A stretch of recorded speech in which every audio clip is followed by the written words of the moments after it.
जैसे जैसे गजा में जंग आगे बढ़ रही है, इजराइल की बैनुल-अक़वामी तन्हाई भी बढ़ती जा रही है। इजराइल के दो साबिक वज़ीर आज़म पहले ही नेतन्याहू पर इल्ज़ाम आयद कर चुके हैं कि वो इजराइल को बैनुल-अक़वामी सतह पर अछूत बना रहे हैं।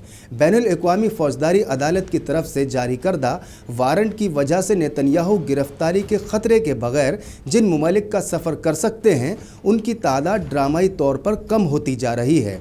बरतानिया, फ्रांस, ऑस्ट्रेलिया, बेल्जियम, कनाडा समेत कई ममालिक ने कहा है कि वो अगले हफ्ते फ़िलिस्तीन को एक आज़ाद रियासत के तौर पर तस्लीम करने का मंसूबा बना रहे हैं।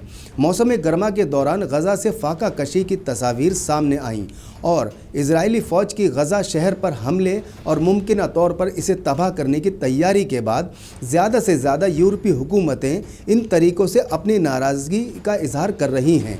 यहाँ तक कि नेतन्याहू ने पीर के रोज़ एतराफ़ किया कि इजराइल को आलमी सतह पर एक किस्म की मुआशी तन्हाई का सामना करना पड़ रहा है।